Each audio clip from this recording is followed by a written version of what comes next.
ನೋಡಿದ್ರ ಅಕ್ಕ, ಮಾವ ಆರ್ಯನ್ನ ತುಂಬಾ ಹಚ್ಕೊಂಡಿದ್ದಾರೆ. ಆರ್ಯನು ಮಾವನ ತುಂಬಾ ಹಚ್ಕೊಂಡಿದ್ದಾನೆ. ಹಾಗಂತ ಪರ್ಮನೆಂಟ್ ಆಗಿ ಆರ್ಯನ್ ಇಲ್ಲೇ ಇರೋದಕ್ಕೆ ಆಗಲ್ವಲ್ಲ ದೀಪ. ಇವತ್ತೆಲ್ಲ ನಾಳೆ ವಾಪಸ್ ಅವನ ಹಾಸ್ಟೆಲಿಗೆ ಹೋಗ್ಲೇಬೇಕು. ಹೌದು ಅಕ್ಕ, ಒಂದಲ್ಲ ಒಂದಿನ ಅವನ ಹಾಸ್ಟೆಲ್ ವಾಪಸ್ ಹೋಗೇ ಹೋಗ್ತಾನೆ. ಆದ್ರೆ ನಾನು ಯಾಕೆ ಈ ಮಾತು ಹೇಳ್ದೆ ಅಂದ್ರೆ, ಬಂದಿದ್ದ 2 ದಿವಸಕ್ಕೆ ಮಾವ ಆರ್ಯನ್ನ ತುಂಬಾ ಹಚ್ಕೊಂಡ್ಬಿಟ್ಟಿದ್ದಾರೆ. ರಾಹುಲ್ ಅಣ್ಣನ್ಗೆ ಆರ್ಯನ್ ತುಂಬಾ ದಿವಸದಿಂದ ಪರಿಚಯ. ಅಂಥದ್ರಲ್ಲಿ ಅವ್ರು ಇವನ್ ಬಗ್ಗೆ ತಲೆ ಕೆಡ್ಸ್ಕೊದ್ರಲ್ಲಿ ತಪ್ಪೇ ಇಲ್ಲ.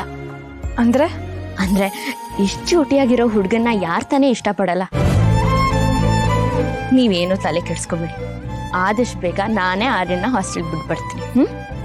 ದೀಪಾ, ನಾನು ಈ ರೀತಿ ಹೇಳ್ದೆ ಅಂತ ನಿನ್ಗೇನ್ ಬೇಜಾರಿಲ್ಲ ತಾನೆ? ಛೇ, ರಾಹುಲ್ ಅಣ್ಣ ತಲೆ ಕೆಡ್ಸ್ಕೊತಿದ್ದಾರೆ ಅಂತ ನೀವ್ ಯೋಚನೆ ಮಾಡೋದ್ರಲ್ಲಿ ತಪ್ಪೇನಿದೆ ಅಕ್ಕ. ನನ್ಗೇನು ಬೇಜಾರಾಗಿಲ್ಲ.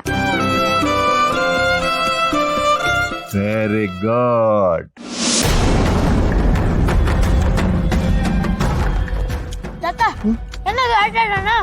ಮೊದಲು ನೀನು ಆಪಲ್ ತಿಂದು ಮುಗಿಸು, ಆಮೇಲೆ ಆಟ ಆಡ. ಸಾಕು ಇಲ್ಲಿ. ನಿಧಾನ ನಿಧಾನ, ಅರ್ಜೆಂಟ್ ಮಾಡಬಾರ್ದು, ನಿಧಾನ ತಿನ್ನು. ಹೌದು, ನೀನು ದೊಡ್ಡವನಾದ್ಮೇಲೆ ಏನಾಗಬೇಕು ಅಂತಿದೀಯಾ? ಪೊಲೀಸ್.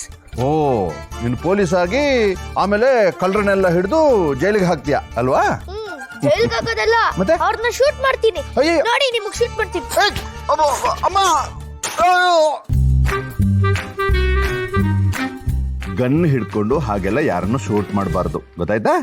ಸರಿ, ಈಗ ನಾವು ಯಾವ ಆಟ ಆಡೋಣ? ಕಳ್ಳ ಪೊಲೀಸ್. ಅರ್ಥ ಆಯ್ತು ಬಿಡು. ನಾನು ಕಳ್ಳ, ನೀನು ಪೊಲೀಸ್ ಅಲ್ವಾ?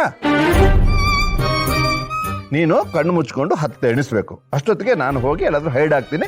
ಆಮೇಲೆ ನನ್ನನ್ನು ನೀನು ಹುಡುಕಿ ನಾನು ಸಿಕ್ಕಿದ್ಮೇಲೆ ಶೂಟ್ ಮಾಡಬೇಕು. ಓಕೆ? Game starts now. ಕಣ್ಣು ಮುಚ್ಕೊ. 1 2 3 4 5 6 7.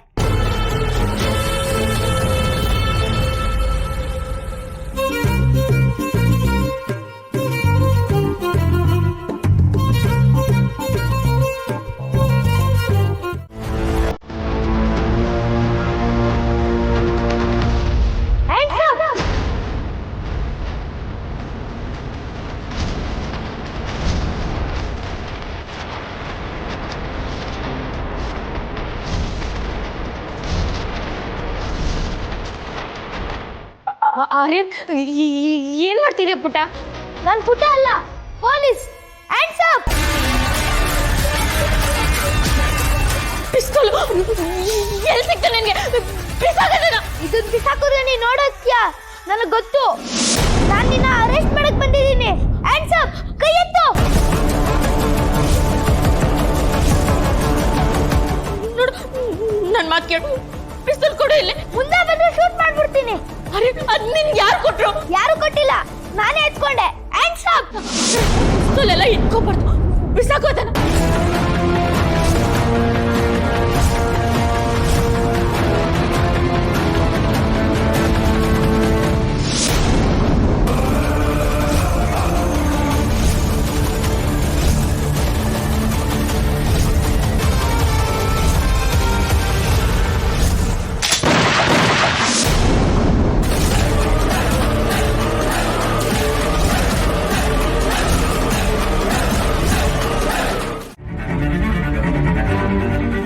ನೋವಾಗ್ತಿದ್ಯಾ? ಇಲ್ಲ, ಈಗ ಪರವಾಗಿಲ್ಲ.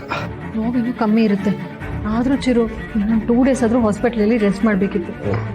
ಅದಕ್ಕೆ ಮನೇಲೆ ರೆಸ್ಟ್ ಮಾಡ್ತೀನಿ. ಸುಮ್ಮನೆ ಬುಲೆಟ್ ಖರ್ಚಿರೋದಷ್ಟೇ ಅಲ್ವಾ, ಡಾಕ್ಟರ್ ಹೇಳಿದ್ರಲ್ಲ. ಭಾವ, ನಿಜವಾಗ್ಲೂ ಡಾಕ್ಟ್ರು ಏನಂದ್ರು? ನಮ್ಮ ಚಿರುಗೆ ಜಾಸ್ತಿ ಏಟ್ ಏನೂ ಆಗಿಲ್ಲ ಅಲ್ವಾ? ಅದು ಡಾಕ್ಟರ್ ಎಲ್ಲ ಚೆಕ್ ಮಾಡಿದ್ದಾರೆ. ಬುಲೆಟ್ಟು ಬರೀ ತಾಕ್ಕೊಂಡು ಹೋಗಿದೆ ಅಷ್ಟೇ, ಹೆಚ್ಚೇನು ಗಾಯ ಆಗಿಲ್ಲ. ಹಾಗಾಗಿ ಮನೆಯಲ್ಲೇ ಸ್ವಲ್ಪ ದಿನ ರೆಸ್ಟ್ ಮಾಡಿದ್ರೆ ಸರಿ ಹೋಗುತ್ತೆ. ಡೈಲಿ ಡ್ರೆಸ್ಸಿಂಗ್ ಮಾಡಬೇಕು ಅಂತ ಹೇಳಿದ್ದಾರೆ ಅಷ್ಟೇ, ಅಪಾಯ ಏನೂ ಇಲ್ಲ. ಇಲ್ಲ ಆಗಿದ್ದು ಆ ದರಿದ್ರ ಹುಡುಗನಿಂದ.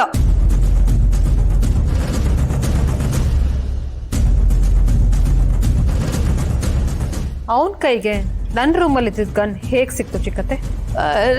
ನನಗೆ ಗೊತ್ತಿಲ್ಲಮ್ಮ, ಅವನಾಗೆ ಹೋಗಿ ತಗೊಂಡು ಬಂದಿದ್ದಾನೆ. ಅಲ್ಲಮ್ಮ ಸುಕನ್ಯಾ, ನೀನು ಮನೆಯಲ್ಲೇ ಇದ್ದೆ ಅಲ್ವಾ? ಅದು ಒರಿಜಿನಲ್ ಗನ್ ಅಂತ ನೀನಾದ್ರೂ ಹೇಳಬೇಕಿತ್ತು ತಾನೆ? ಅಲ್ಲ ಬಾವ, ಆ ಹುಡುಗನ ಜೊತೆ ಆಟ ಆಡ್ತಾ ಇದ್ದಿದ್ದು ನೀವು ತಾನೆ. ನನ್ನ ಪಾಡಿಗೆ ನಾನು ರೂಮಲ್ಲಿ ಏನೋ ಕೆಲಸ ಮಾಡ್ಕೋತಾ ಇದ್ದೆ. ಬುಲೆಟ್ ಸೌಂಡ್ ಕೇಳ್ದಾಗ್ಲೇನೆ ನಾನು ರೂಮಿಂದ ಹೊರಗೆ ಬಂದಿದ್ದು. ಹೌದಮ್ಮ, ನಾನು ಅವನ ಜೊತೆ ಆಟ ಆಡ್ತಿದ್ದು ನಿಜ. ಆದರೆ ಆಗ ಅವನ ಕೈಯಲ್ಲಿ ಗನ್ ಇರಲಿಲ್ಲ. ನಾನು ಅವನಿಂದ ತಪ್ಪಿಸ್ಕೊಳ್ಳೋಕ್ಕೆ ರೂಮಲ್ಲಿ ಹೋಗಿ ಬಚ್ಚಿಟ್ಕೊಂಡೆ ಅಷ್ಟೇ ಗೊತ್ತಿರೋದು ನನಗೆ. ಅದು ಯಾವಾಗ ಅವನು ಒರಿಜಿನಲ್ ಗನ್ ತಗೊಂಡ್ಬಂದು ದೀಪಂಗೆ ಶೂಟ್ ಮಾಡೋಕೆ ನೋಡಿದ್ನ ಅದ್ರಲ್ಲಿ ನನಗೆ ಒಂದು ಗೊತ್ತೇ ಆಗಲಿಲ್ಲ. ಸದ್ಯ ಚಿರು ಅದೃಷ್ಟ ಚೆನ್ನಾಗಿತ್ತು, ಬಚಾವಾದ. ಬುಲೆಟು ಚಿರುಗೆ ಜಸ್ಟ್ ಟಚ್ ಆಗೋಯ್ತು. ಅಕಸ್ಮಾತ್ ಆಗಿ ಆ ಬುಲೆಟು ಚಿರು ಬಾಡಿ ಒಳಗೆ ಹೋಗಿದ್ರೆ ಚಿಕ್ಕತ್ತೆ ಯಾವತ್ತೂ ಹಾಗೆ ಮಾತಾಡಬೇಡಿ. ನಮ್ಮ ಚಿರುಗೆ ಯಾವತ್ತೂ ಏನೂ ಆಗಬಾರ್ದು.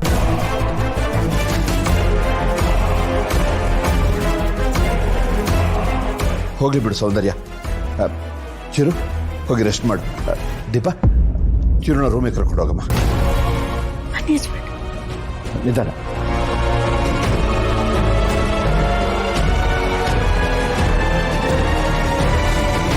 ಆರ್ಯನ್ ಇಲ್ಲಿ ಕಾಣಿಸ್ತಾ ಇಲ್ಲ. ಮನೆ ಬಿಟ್ಟು ಓಡೋಗಿರ್ಬೇಕು. ರಾಹುಲ್ ಜೊತೆ ಔಟ್ ಹೌಸಲ್ಲಿದ್ದಾನೆ. ಸರಿ, ಇವತ್ತು ಅವನಲ್ಲೇ ಇರಲಿ. ನೀನು ಅವನ್ನ ಸ್ವಲ್ಪ ನೋಡ್ಕೊಮ್ಮ.